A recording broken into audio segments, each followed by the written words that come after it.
Oi, gente. O vídeo de hoje é um oferecimento da Marcela, leitora da newsletter, que me mandou uma mensagem falando assim: comecei esse semestre a faculdade de jornalismo e queria saber se você teria uma lista de sugestões de livros indispensáveis para um jornalista e não apenas específicos da área, mas também romances clássicos que te influenciaram no trabalho e escrita após a leitura. E aí, essa pergunta que parece muito simples deu um nó na minha cabeça, porque eu resolvi fazer uma listinha para Marcela, para compartilhar com a Marcela, porque eu acho que é sempre bom a gente ser generoso com as pessoas que estão começando numa área, né, na área que a gente já conhece há tanto tempo, que é o jornalismo. E o jornalismo, apesar de ter muita coisa interessante para ler, é um fato que a gente só aprende bastante do jornalismo fazendo, né? Mas tem coisas interessantíssimas, eu vou citar. Os do jornalismo foram até um pouco mais fáceis de separar aqui quais eram os meus preferidos, né, que eu mencionei para ela. Mas a outra parte da pergunta dela, né, de quais eram os textos não específicos que me inspiraram muito, e não só no jornalismo, na vida, na escrita, aí foi difícil. Então, o que eu fiz nesses dias, né? Depois de montar uma lista simplificada para ela, eu comentei que eu ia tentar expandir isso na forma de um vídeo. E aí eu fiquei rondando as estantes aqui de casa, olhando mesmo e retirando um por um os livros que mais tinham me marcado. E eu não sei dizer se tem um critério muito específico para essa seleção. Eu acho que no fim são livros que ainda caminham comigo, que de alguma maneira eu ainda penso neles, ou são livros também que me levaram para outros lugares, tá? Seja de uma forma assim mais metafórica, né, explodiram a minha cabeça nas possibilidades que eles mostraram para mim, ou seja porque literalmente me levaram para outros caminhos, como por exemplo o caminho de estudar formalmente a literatura, né? Então eu achei que valia a pena começar com esses, né? Esses que mostraram para mim que o meu caminho não seria talvez só no jornalismo, teria muita coisa. Gente, são muitos livros, tá? Muitos livros. Essa é só uma das pilhas que eu estou mostrando para vocês aqui, mas é assim, eu acho até que bateu no microfone, desculpa, mas assim, é enorme. Eu fiz uma mega seleção, quer dizer, não fiz, porque ó, são várias pilhas assim. Eu comentei, postei uma foto no Instagram e um pessoal falando que adora vídeos longos, então vou confiar nessa capacidade de vocês de manter a atenção por um longo tempo, não que precise manter ininterruptamente. Soube também que tem gente que vê meus vídeos para fazer os afazeres domésticos e eu super apoio isso, porque é o que eu também faço em casa com vídeos de outras pessoas. Bom, então começando, Grande Sertão Veredas, do Guimarães Rosa. É um livro que mudou muita coisa para mim. Eu li esse livro na faculdade de jornalismo, numa disciplina que eu tinha, que era técnicas de redação, na verdade, teria que ser, né? Técnicas de redação para o jornalismo, mas no fim era basicamente literatura, estudo da literatura, com o professor Wellington Andrade.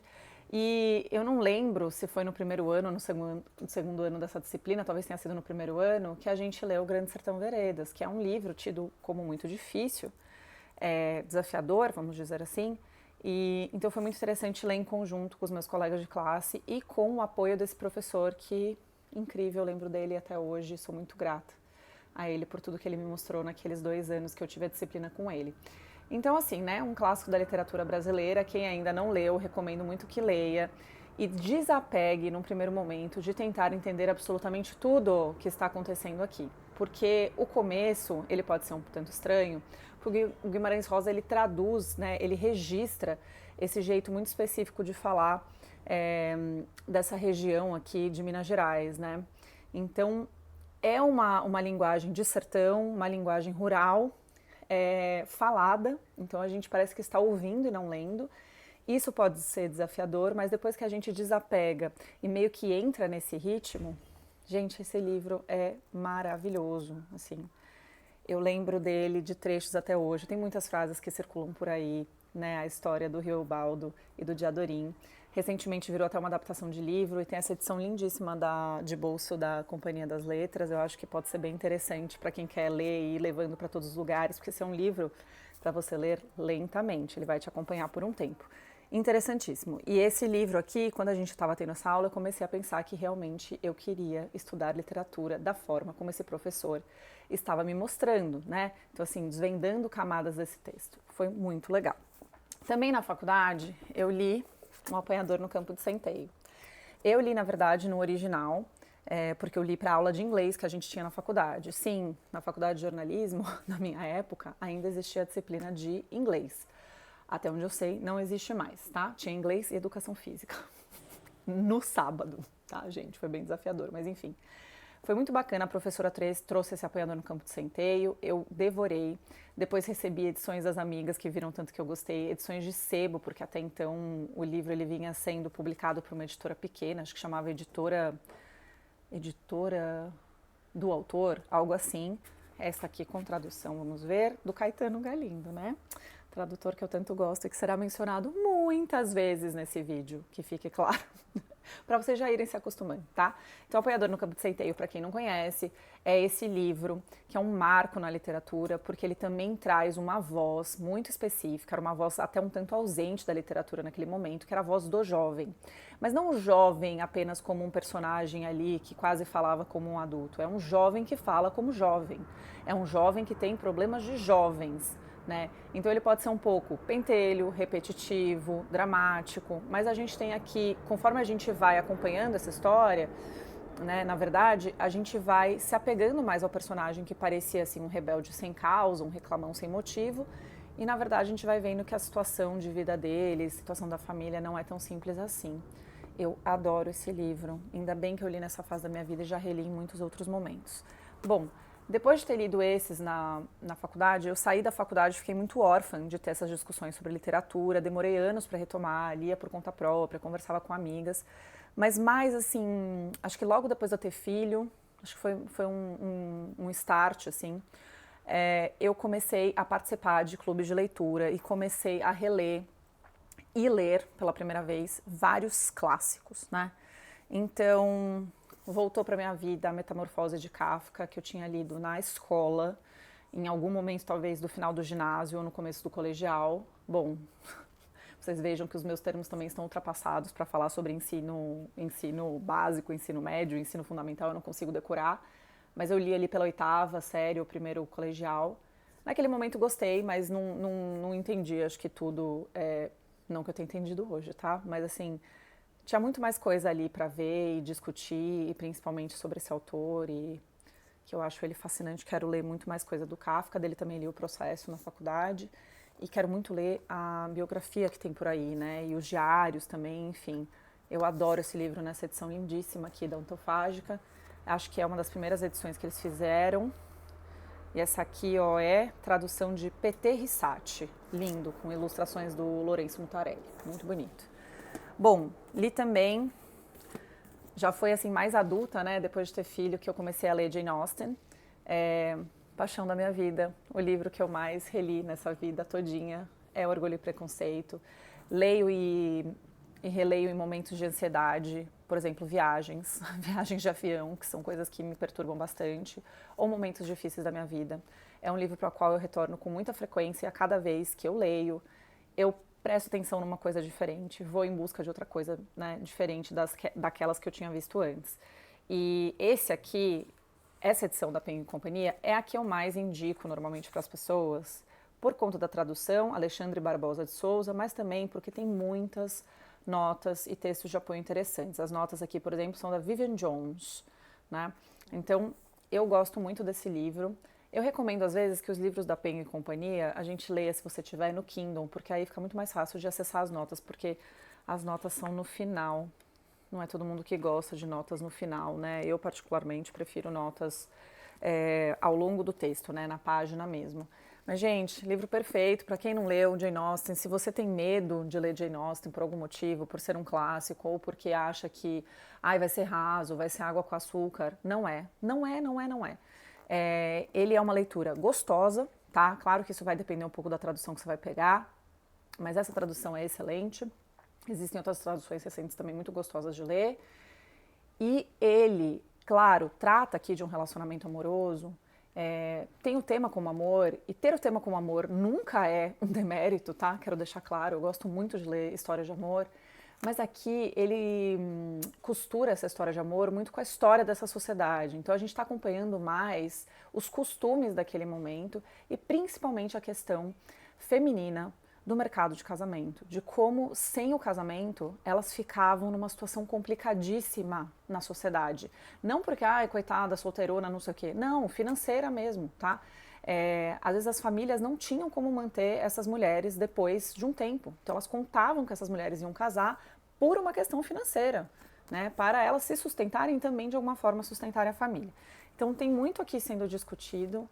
É um livro, assim, que sei lá, acho que eu vou reler até o fim da minha vida. Bom, eu também li A Idade da Inocência. Na verdade, eu li numa outra tradução que chamava A Época da Inocência, era uma tradução da Penguin Companhia também. Mas física eu tenho essa edição linda aqui da Bazar do Tempo, que foi publicada mais recentemente, com a tradução da Júlia Romeu. Deixa eu ver se tem mais alguma coisa. Texto de apoio de outra pessoa. É a apresentação também da Júlia Romeu. Essa edição lindíssima aqui.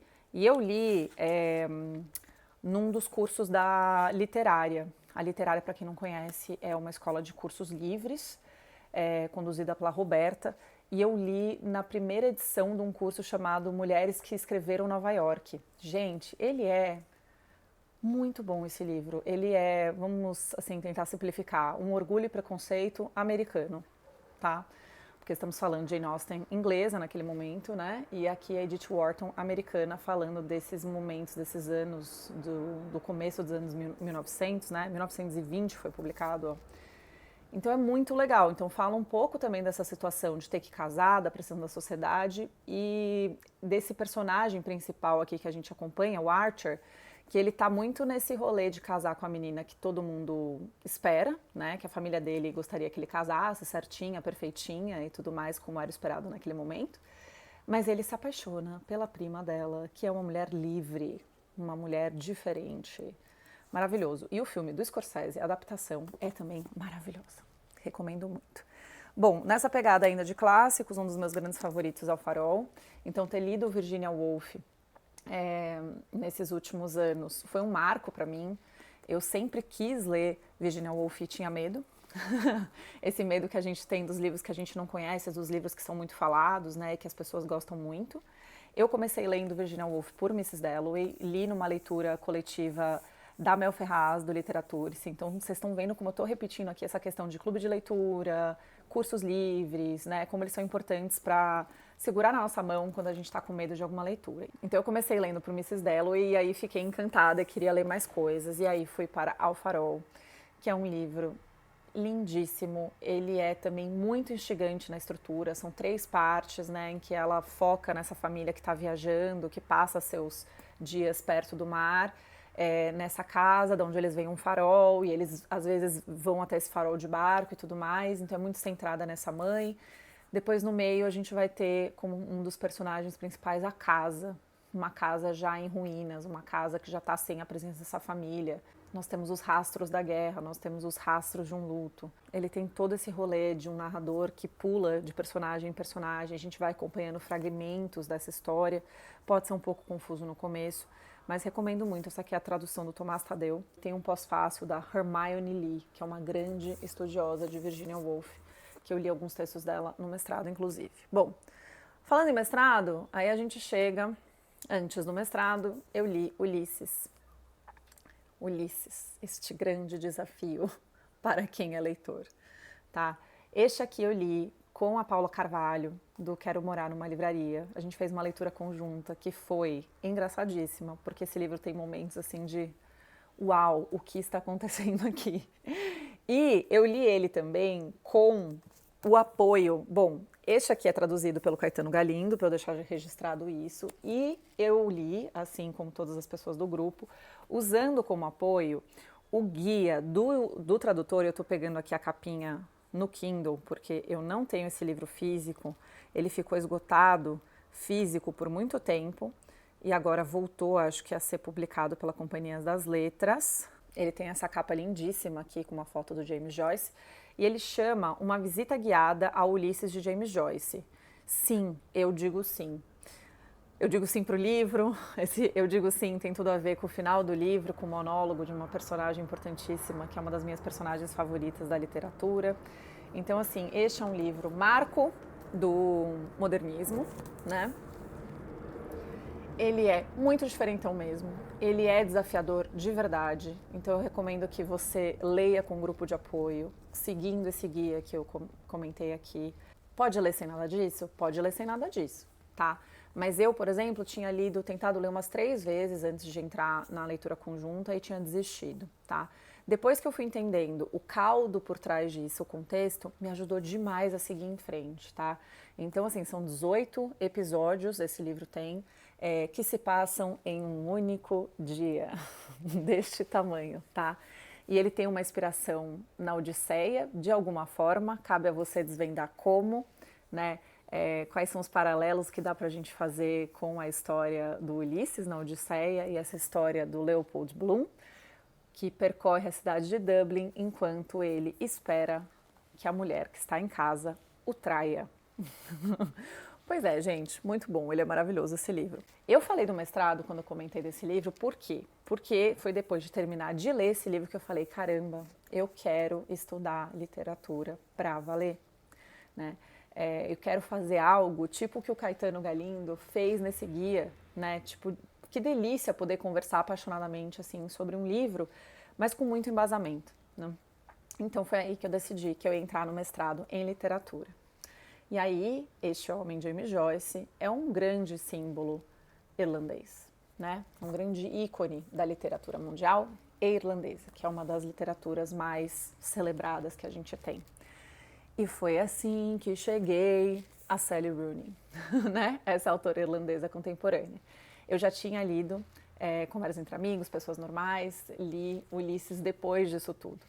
E comecei a pensar no que eu queria fazer no meu mestrado, cheguei a um acordo comigo mesma que eu só estudaria algo que eu estivesse realmente apaixonada, interessada, que eu tivesse disposição para estudar por tantos anos, e fui fazendo uma listinha de autores, e aí eu juntei essa autora que eu tanto gosto do estilo dela, gosto das histórias que ela conta, juntei com o fato, né, dela ser irlandesa, de eu poder estudar um pouquinho mais da história da Irlanda, da literatura da Irlanda, que é uma literatura que tanto me encanta e me fascina, né? Então, para quem não leu Pessoas Normais ou para quem nunca me ouviu falar sobre Pessoas Normais, o que eu acho difícil a essa altura, né, as pessoas que me acompanham aqui, Pessoas Normais fala da história da Marianne e do Cornell, que são esses dois jovens que se conhecem ainda na escola, ainda numa cidade do interior.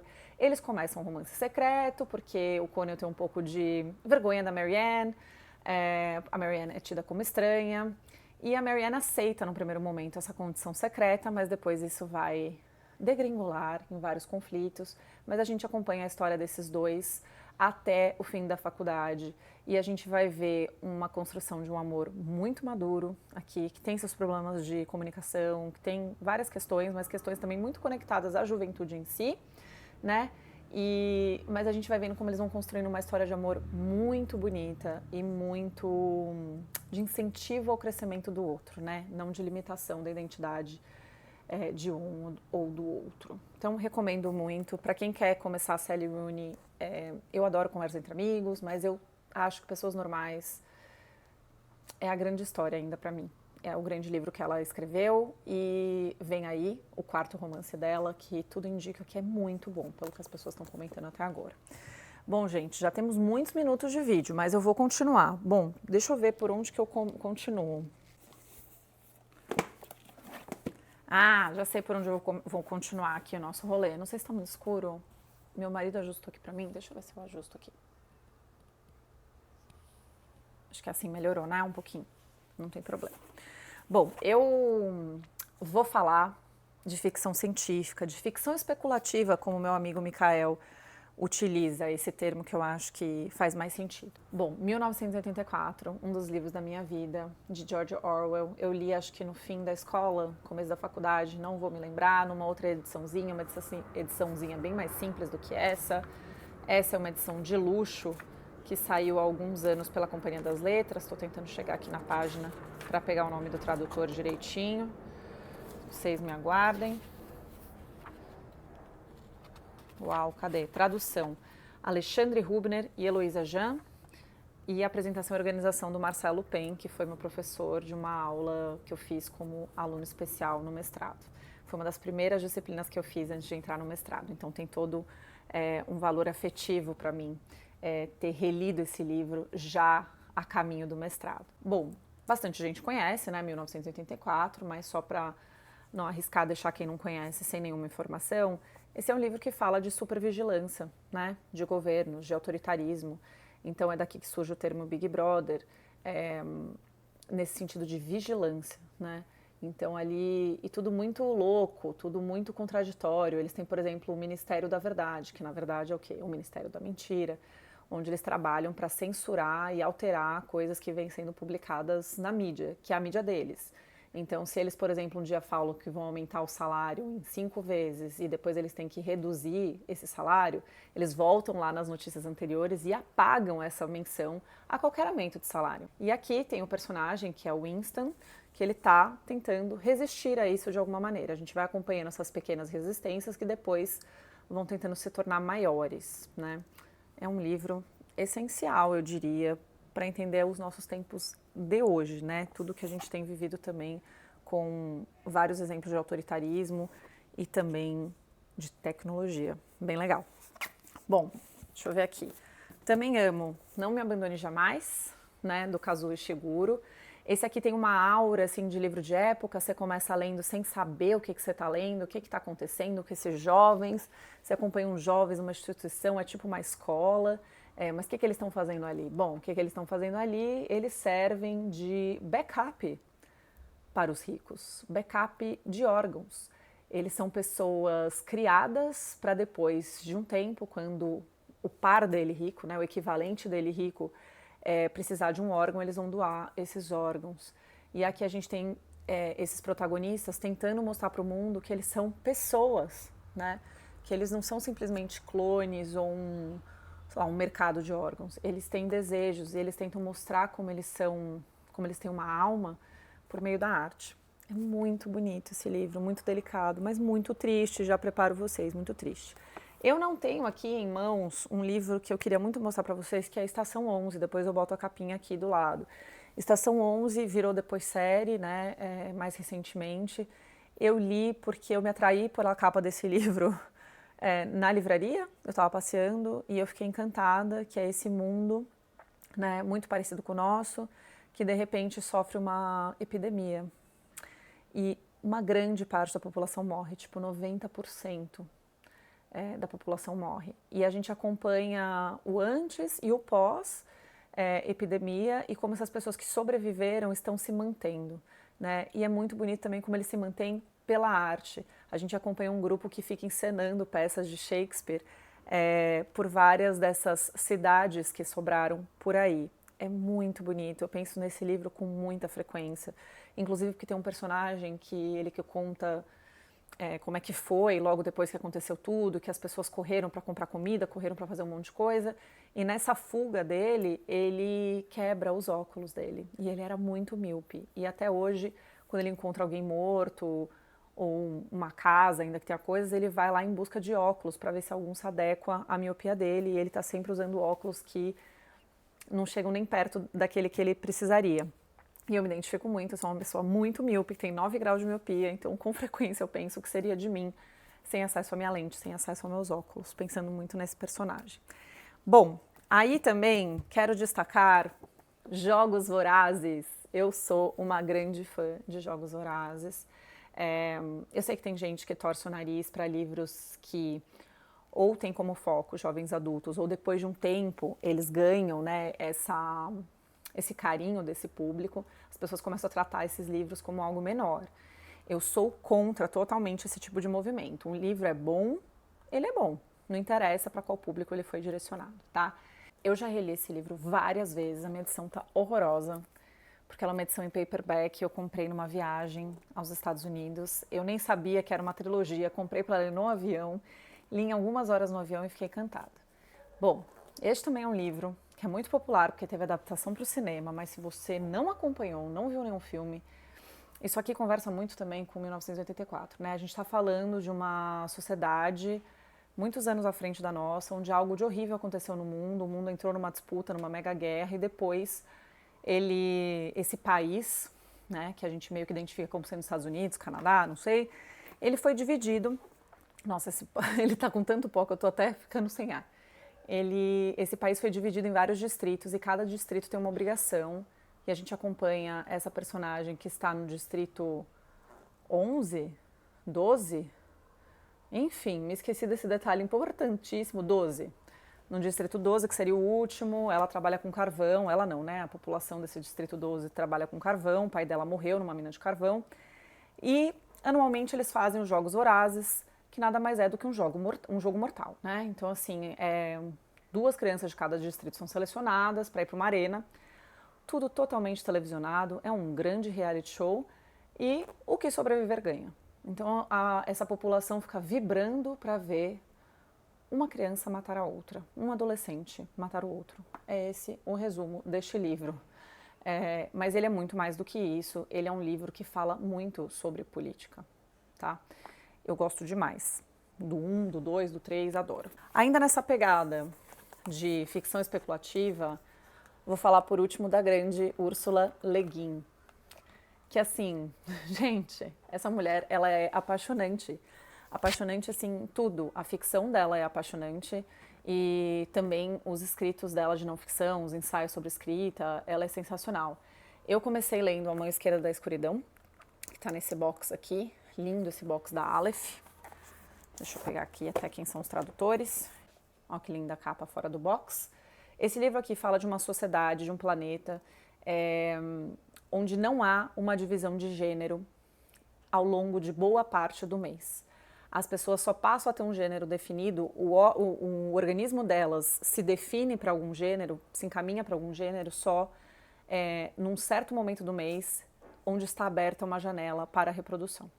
Então, eu posso ser homem nesse momento, numa outra ocasião eu posso ser mulher, vai depender muito da interação entre essas pessoas e tudo mais. Então, quais são as implicações de um mundo onde o gênero não é a questão que é aqui, onde a gente vive, onde não tem uma disparidade, uma desigualdade de gênero como a gente presencia sempre. É um livro muito, muito interessante. Tradução de Susana L. de Alexandria. Depois de um tempo, eu li Os Despossuídos, que também é um livro muito político, que trata de 2 países irmãos que em algum momento se separaram. Um deles decidiu seguir um certo caminho de progresso, o outro completamente, e como é que essas 2 coisas convivem quando um deles vai para o outro. Estou tentando não dar muitos spoilers, mas é muito legal, fala muito de vida acadêmica aqui também, porque quando um desses personagens sai deste mundo, que é um mundo muito mais coletivo, e vai para este mundo onde muito é da individualidade, ele vai dar aulas numa universidade. E aí tem muitas coisas interessantes sobre esse modelo que a gente tem de ensino, tá? Então eu recomendo muito, muito, assim, Ursula Le Guin, demais mesmo. Ela tem sido mais lida no Brasil, mas acho que tem que ser ainda mais lida, porque é muito, muito refinado. Ela escreve de um jeito, assim, para além da história, muito imaginativa, muito interessante. A escrita dela é muito elegante, vale muito a pena. Bom, depois de falar desses, do que podemos falar?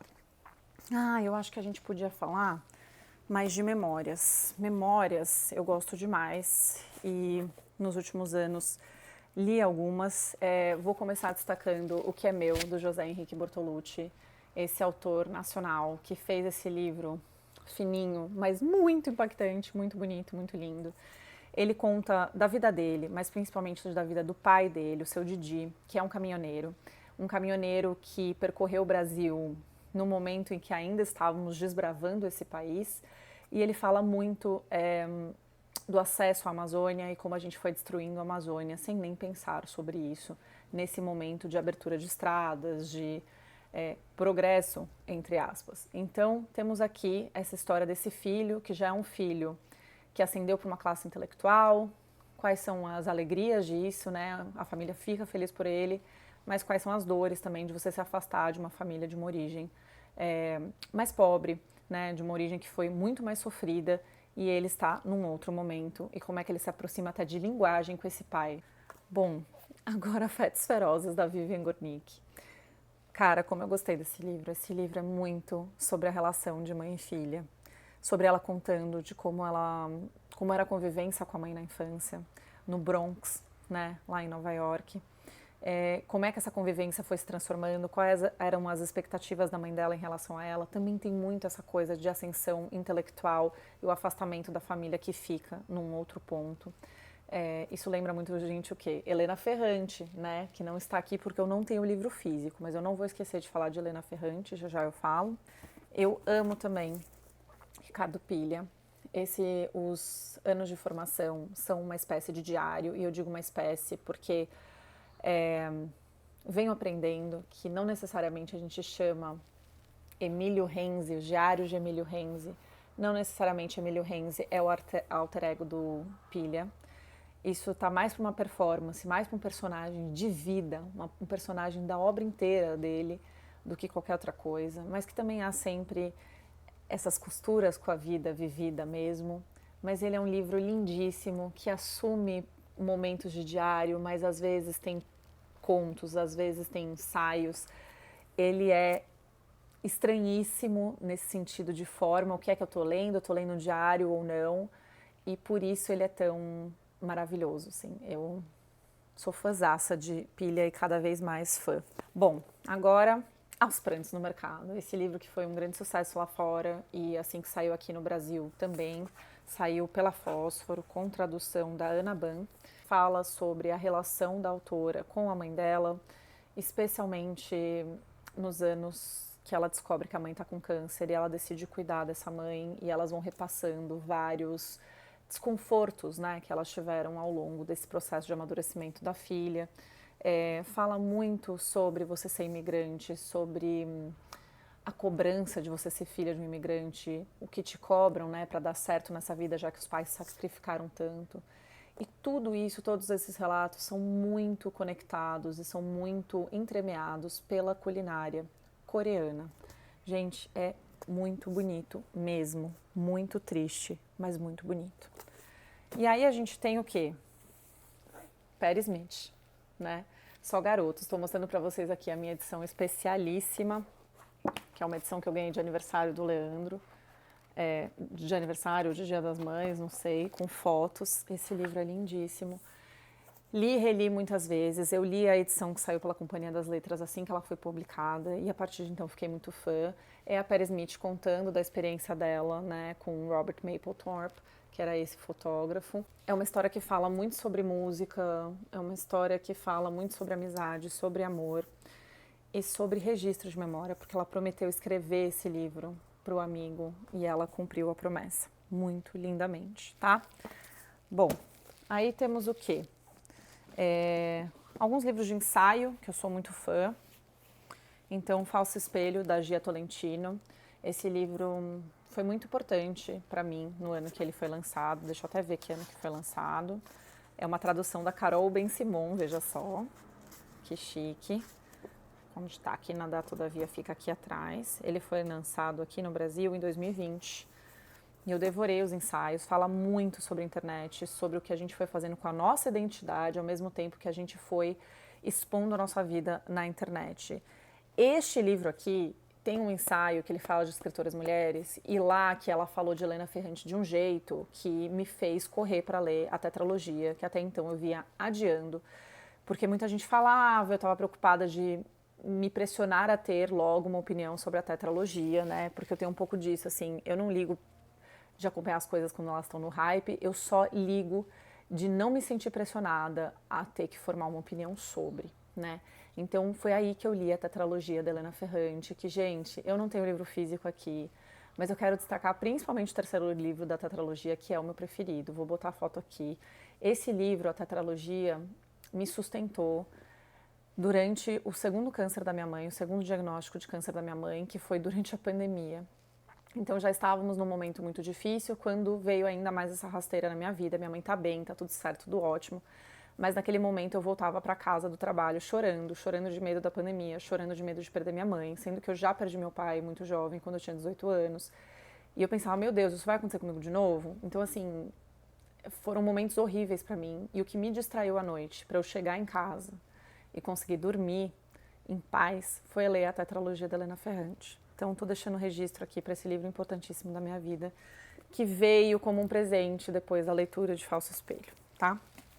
Bom, também as grandes mulheres ensaístas da minha vida, Susan Sontag. Gosto muito de muitos livros dela, mas o meu preferido é Contra a Interpretação, especialmente esse ensaio Contra a Interpretação, que se torna cada vez mais importante nesse momento onde todo mundo dá pitaco em tudo na internet, fica levantando questões que às vezes nem estão nas obras, né? Esse ensaio foi fundamental também para a escrita da minha dissertação de mestrado, para pensar sobre como a gente aborda uma obra de arte, com que olhos que a gente vai para uma obra de arte, né? Não posso deixar de passar jamais a Joan Didion, da qual eu leria tudo que ela escrevesse. Pena que nos deixou já, mas eu continuaria lendo tudo. E o meu preferido é O Ano do Pensamento Mágico, que toca nesse tema muito difícil da morte, do luto, que é um tema que desde que eu perdi meu pai eu me interesso muito em ler, entender como outras pessoas digerem esse momento de luto. E esse é um dos grandes livros sobre esse assunto, né? Um livro emblemático sobre esse assunto, porque a Joan Didion perdeu o marido dela num momento muito difícil, um momento que a filha dela estava internada, e em breve, dali um tempo, a filha também morreria, né? Mas esse livro foca na perda do marido, um companheiro da vida toda dela, e de como que ela, não vou usar a palavra superar, mas de como ela navega por essa perda, enquanto ela também tem que cuidar dessa filha que está hospitalizada com uma doença muito séria. Aí a gente entra num outro livro que mistura duas coisas para mim, né, que eu gosto muito, que é essa questão desse texto mais ensaístico e a tradução. Tradução é um tema que me importa muito. Eu cada vez mais tenho ficado atenta a quem traduz, e eu vi a diferença que fez na minha vida quando eu comecei a prestar atenção em edições e quais são os tradutores dessas edições, né? Principalmente quando a gente está falando de livros clássicos ou quando a gente está falando de línguas não tão rotineiras aqui no Brasil, né, na tradução. Enfim, esse livro da Laura Wittner, que é uma tradutora e poeta, ele fala sobre o ofício da tradução e foi traduzido lindamente pela Maria Cecília Brandi, pela Paloma Vidal, que nas notas conversam com a Laura Wittner. E eu pude ver a Laura Wittner na Flip, fiquei muito emocionada com as falas dela. É um livro lindíssimo, mesmo para quem não se interessa por tradução. Eu duvido que quem gosta de ler saia desse livro sem estar profundamente inspirado e tocado, e depois, com certeza, foi de tradução também. Agora, registrar aqui 2 livros de poesia, porque poesia é uma coisa recente na minha vida. Eu tenho lido nos últimos anos e gostado muito, né? Eu não vou conseguir, acho, pronunciar o nome. Wisława Szymborska, Wisława, enfim, pessoal, vocês me perdoem, tá? Tradução da Regina, que também tem um sobrenome difícil, eu não vou conseguir pronunciar, mas esse livro é lindo, de ler de cabo a rabo, assim, e ficar apaixonada, vale muito a pena. E queria destacar o da Bruna Mitrano, Ninguém Quis Ver, uma porrada esses poemas, gente, vale muito a pena. Eu li também assim que chegou em casa e li durante uma tarde e foi muito impactante para mim. Gosto muito dele, recomendo muito para as pessoas. Agora, eu acho que nos resta uma categoria mais geral da literatura, que são livros assim... Ai, gente, que só de tirar da estante eu fiquei emocionada de lembrar da leitura de alguns deles. A Palavra que Resta, do Stênio Gardel. É um livro recente, muito bonito, que fala desse homem analfabeto que recebe uma carta de um amor que fica pelo caminho, esse amor fica pelo caminho e fica a carta. E ele vai voltar a estudar já na velhice para conseguir ler essa carta, porque ele nunca quis nem que alguém lesse para ele. Amor dos Homens Avulsos, desse autor Victor Heringer, que nos deixou muito cedo, né? Esse é um livro de um autor nacional que eu também recomendo demais. A Companhia das Letras vem publicando outros livros dele e vale muito a pena conhecer. É um livro muito emocionante, muito emocionante. Bom, Trilogia de Nova York, do Paul Auster. Que livro, olha quantas marcaçõezinhas. Eu li esse livro já com o Joca nascido e carregando ele no canguru. Eu adoro esse ar detetivesco das histórias do Paul Auster. É muito envolvente aqui, muito estranho. Eu ainda lembro desse personagem que fica preso porque esse pai tenta fazer com que ele crie a própria linguagem. Enfim, gente, ele é maravilhoso, tá? Vale muito a pena. Temos aqui também, como não, falando de coisas detetivescas, Os Detetives Selvagens, do Bolanho. Gente, assim, Ainda bem que eu fui ler Bolanho, né?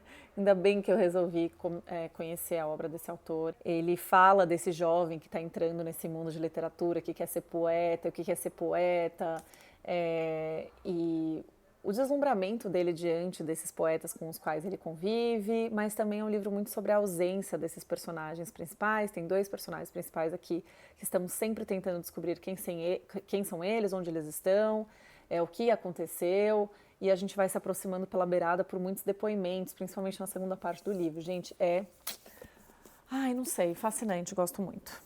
E aí, voltando ao Deslumbramento, do Richard Powers, que saiu pela Todavia, na tradução de Santiago Nazarian. Esse livro aqui, gente, eu terminei ele chorando, literalmente chorando. Fiquei falando dias e dias para o meu marido que eu não acreditava no que tinha acontecido no fim, mas é um fim muito coerente com a história. A gente tem aqui um menino atípico, que esse pai tenta e ao mesmo tempo desencana de procurar um diagnóstico. A mãe desse menino morreu, a esposa desse moço, então eles também estão vivendo um luto e esse pai está tentando de alguma forma encontrar caminhos para esse filho ser feliz, né? Ele não tem essa pretensão de que o filho se adeque a uma sociedade, à escola e tal. Ele quer que esse menino seja feliz. E esse menino é muito preocupado com o que está acontecendo no mundo, com as mudanças climáticas e com a necessidade da gente tomar ação. Ele fica indignado que, diante de todos os fatos, as pessoas continuem vivendo a vida delas como se nada fosse, como se esse mundo não estivesse aos poucos se destruindo. Olha, fundamental para os tempos que a gente vive. Muito, muito, muito bom esse livro, viu? Da Todavia. Outro da Todavia, Correntes, da Olga Tokarczuk. Acho que é assim que se pronuncia, a tradução da Olga Bajinska-Shinzato. Duas Olgas aqui. Esse livro eu gostei muito Sobre os Ossos dos Mortos, da Olga, e aí assim que saiu Correntes eu fui correndo para ler. Ele é um livro também diferentão, ele é híbrido, às vezes a gente acha que está lendo um ensaio, um artigo científico, de repente a gente está lendo um conto, tem personagens que vão e voltam, ele é fragmentado, eu adoro uma narrativa fragmentada, adoro essas formas diferentes, essas formas híbridas, misturadas. E agora, Léxico Familiar, da Natalia Ginzburg. Esse livro, que é, de certa forma, um livro também de memórias, mas que a Natalia Ginzburg quer que seja lido como romance. A gente acompanha aqui o núcleo familiar dela, que é um núcleo familiar que depois que você lê passa a ser sua família também, que tem um pai, assim, estranhíssimo e maravilhoso. Me lembra o pai do filme Casamento Grego.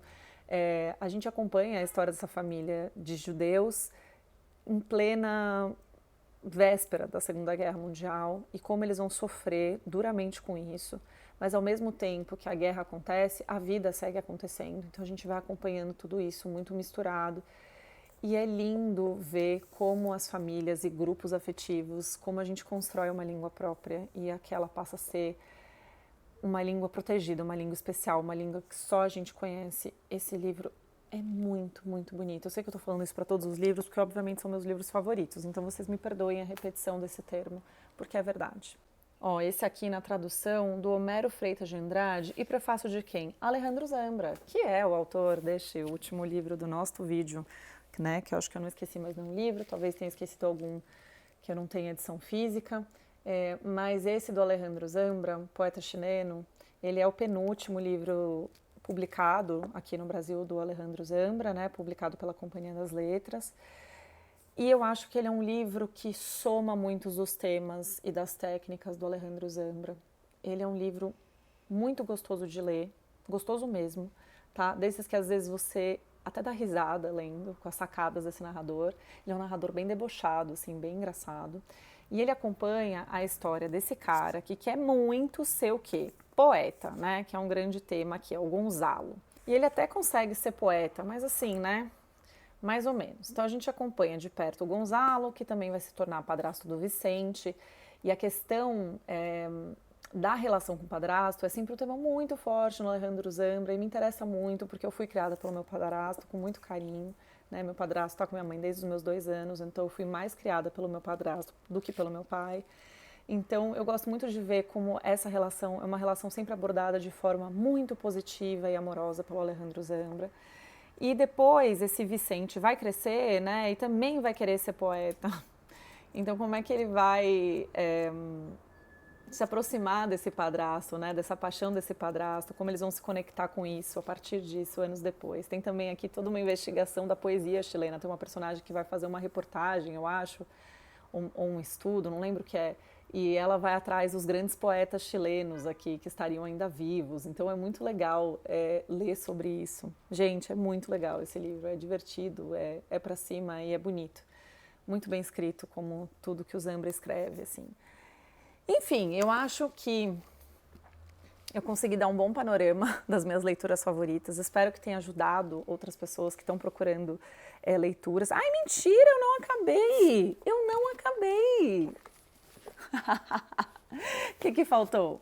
Faltaram os livros de jornalismo, que foi o que motivou a pergunta da Marcela. Gente, deixa eu aumentar aqui, que o negócio tá meio assim, acho que tá mais claro, né? Deixa eu ver. Bom, agora que estamos com uma luz melhor, vou terminar este livro, aí sim, com os livros de jornalismo. Desculpa, Marcela, quase esqueci. Bom, jornalismo, jornalistão mesmo, hardcore, vou começar com esse, Notícias do Planalto, A Ascensão e a Queda de Fernando Collor. Eu adoro esse livro, eu li esse livro na faculdade de jornalismo e olha só, mal sabia eu que ia trabalhar com política tantos anos depois. Ele é bem legal, tá? Ele acompanha muito a cobertura da imprensa sobre a ascensão e a queda do Collor. É interessante, tá? Eu não sei se envelheceu bem ou mal, porque faz muitos anos que eu li, então deixo para vocês essa avaliação, ok?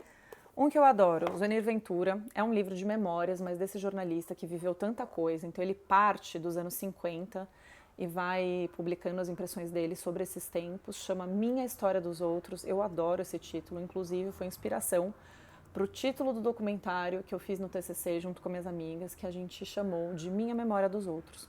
Esse livro é muito, muito bonito, fala muito da época da ditadura militar, vale muito a pena. Bom,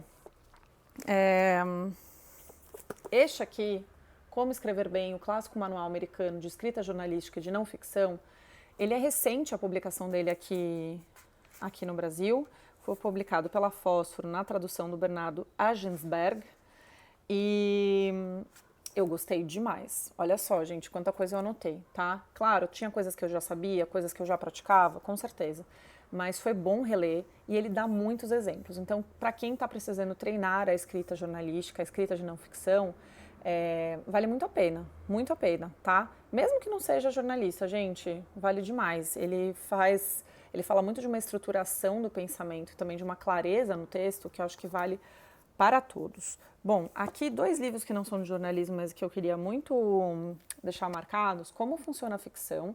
Esse foi um livro importante de introdução para mim aos estudos da literatura, é do James Wood. Esse é um livro difícil de achar e quando a gente acha, normalmente ele tá caro. Então, eu recomendo que você procure em feiras de livro, que foi o que eu fiz. Deixa eu só tentar achar o tradutor. Ó, é a Denise Botman também que traduziu. Ele é muito legal, ele é muito prático. Ele vai item a item, assim, estrutura, texto, narrador, e vai te dando muitos exemplos de livros clássicos, livros importantes da literatura, para você ir analisando, na verdade, para você ir concretizando os conceitos que ele está trazendo, sabe? Então, é ótimo para quem quer estudar mais sobre literatura, quer começar a estudar sobre literatura.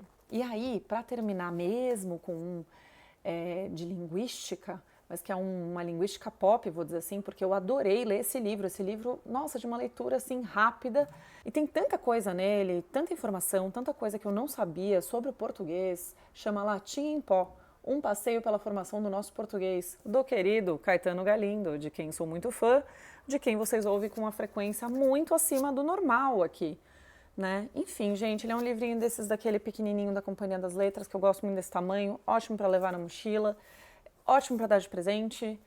O Caetano, ele é divertido, ele desmistifica muita coisa que se pensa sobre o português.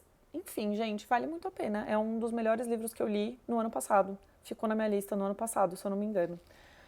Muito bom.